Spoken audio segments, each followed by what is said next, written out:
Mademoiselles, Messieurs, bienvenue à Métro News. Voici les principaux titres qui seront développés aujourd'hui. Le gouvernement se prépare à augmenter les prix de l'essence. Selon le ministre du Commerce, Ricardin Saint-Jean, c'est une obligation, une nécessité impérieuse. Pour l'heure, pourtant, aucune date n'a encore été fixée pour l'application des nouveaux tarifs. De nombreuses activités ont été organisées par le ministère de la Santé publique à l'occasion de la célébration de la Journée mondiale de la lutte contre le VIH-Sida.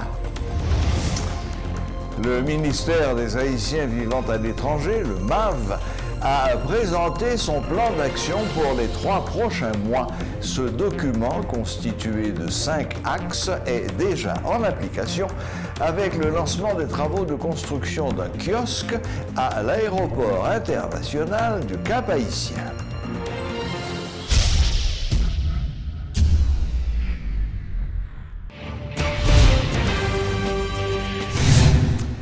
Le Premier ministre Ariel Henry a participé à la célébration de la Journée mondiale de la lutte contre le VIH-Sida.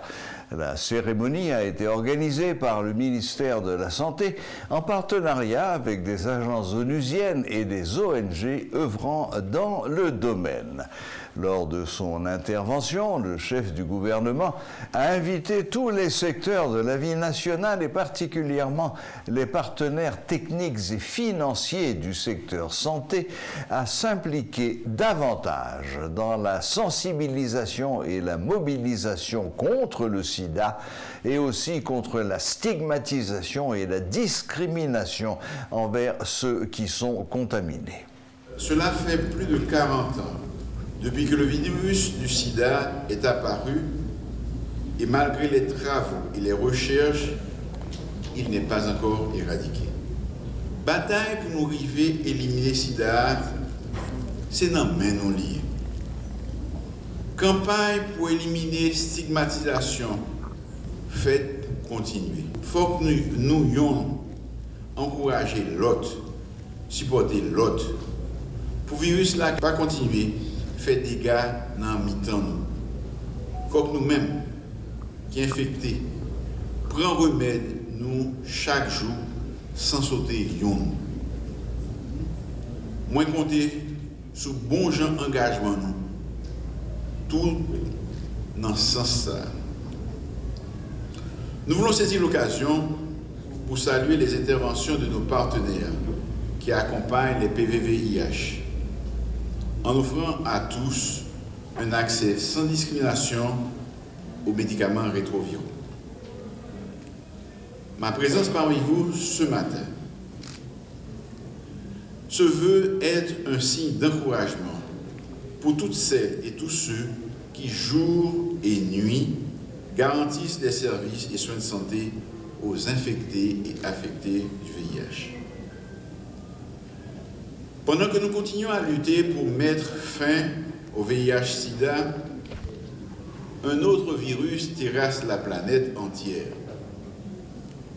La COVID-19, qui a infecté des centaines de millions de personnes et occasionné la mort de dizaines de millions d'autres, ne nous a pas épargnés. En dépit du fait que l'impact de cette pandémie n'a pas eu les effets catastrophiques qu'on pouvait anticiper dans notre pays, la menace reste toujours présente, surtout avec les nouvelles variantes qui sont découvertes. Nous ne pouvons pas baisser la garde. Le virus est bien présent dans notre pays et il tue. Nous ne sommes pas à l'abri d'une nouvelle vague. Il nous incombe de prendre toutes les dispositions appropriées pour prévenir sa propagation. Si nous voulons mettre fin à cette nouvelle pandémie, nous devons recommencer avec les mesures barrières et convaincre nos compatriotes de la nécessité de se faire vacciner. Le gouvernement que j'ai l'honneur de diriger s'engage à poursuivre les efforts de lutte contre le sida et à tout mettre en œuvre pour trouver les millions de doses de vaccins indispensables pour protéger nos concitoyens de la pandémie de la COVID-19. J'invite tous les secteurs de la vie nationale, particulièrement la presse, les structures de santé, les plus proches de la population, les agents de santé communautaire polyvalents, les partenaires techniques et financiers du secteur santé, à s'impliquer davantage dans la sensibilisation et la mobilisation contre le sida, contre la stigmatisation et de la discrimination envers les PVVIH. L'implication de nous tous est indispensable pour œuvrer à une réduction significative des inégalités, pour mettre fin au sida et pour barrer la route à la COVID-19.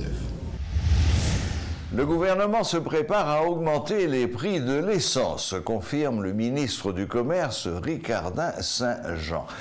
C'est une obligation, une nécessité impérieuse, a expliqué le ministre, laissant entendre qu'aucune date n'a encore été fixée pour l'application des nouveaux tarifs. Il y a des mesures de compensation pour les couches vulnérables qui sont à l'étude, a révélé le ministre. Désormais, le gouvernement veut communiquer et sensibiliser les citoyens sur la hausse des prix des produits pétroliers.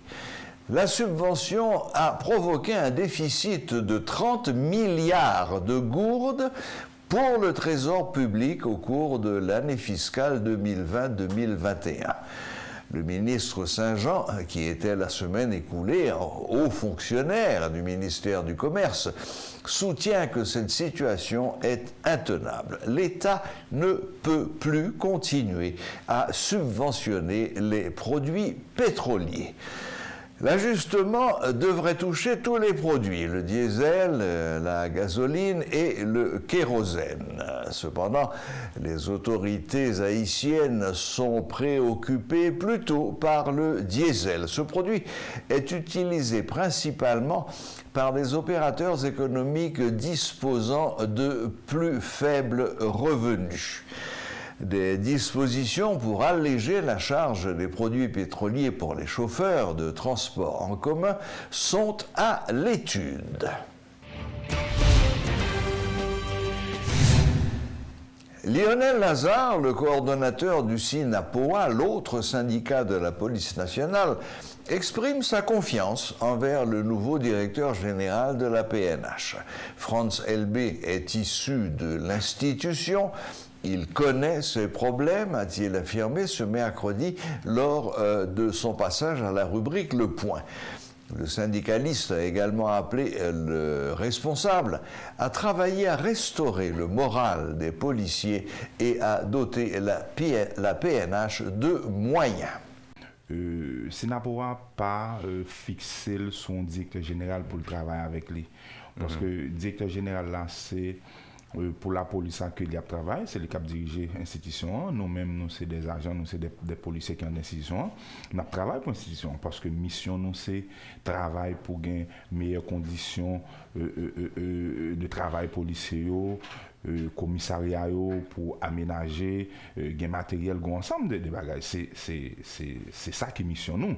Quel que soit le monde qui vient comme directeur général de la police, nous prêts pour nous travailler ensemble avec lui parce que nous pas en dehors institution. Nouveau directeur général là, M. Franz Elbé, il montre nous que les gagnons une volonté, il déterminé pour permettre qu'il y ait des changements qui fait au niveau de la police là. À l'interne. Et effectivement, mettez policiers plus dans la rue, à l'écoute population à travers un ensemble de problèmes que vous gagnez. Je pense que les capable l'homme qu'il faut, si que lui entouré de connaissances de monde qui est capable d'aider. Parce que ce travail-là, c'est pas lui seulement qui a fait. Comme nous, elle montre des changements que lui fait. Et jusqu'à présent, puis le monde estimé que il commence à avoir quelques petits résultats à travers la RIA, il rencontré l'aller dans Basio. Hier, il était rencontré avec secteur touristique là sous côte des Acadiens. Il rencontré avec un série de hommes d'affaires comme si parce que le monde ça autour il y a participation par eux pour dans question sécurité pays mais c'est mandé tout pour les mettre monde qui capable dans place parce que la police a un ensemble de problèmes, un problème interne qui est au niveau de la police là. Qui a plongé l'institution, un grand problème de confiance tout qui au niveau de la police là. Nous sommes capables de remarquer pendant les derniers temps ça il y a un nouveau directeur général de la police, M. Francel B, qui a entamé un ensemble de visites, soit dans Basio ou bien dans le commissariat, que nous-mêmes nous félicitons. Parce que c'est important pour visiter les policiers, pour parler ensemble avec eux, pour connaître qui ça a gagné comme problème effectivement. Mais nous-mêmes nous encourageons que le directeur général là mette une cellule campée de motivation, ok, rentrer dans la base pour le policier, parler ensemble avec eux, les messieurs travaillent dans la rue, il y a des gens qui ont visité, parler ensemble avec eux. Donc, il a senti que yo entouré, il a senti que yo en confiance. Le ministère des Haïtiens vivant à l'étranger, le MAV, a présenté son plan d'action pour les 3 prochains mois. Ce document, constitué de 5 axes, est déjà en application avec le lancement des travaux de construction d'un kiosque à l'aéroport international du Cap-Haïtien.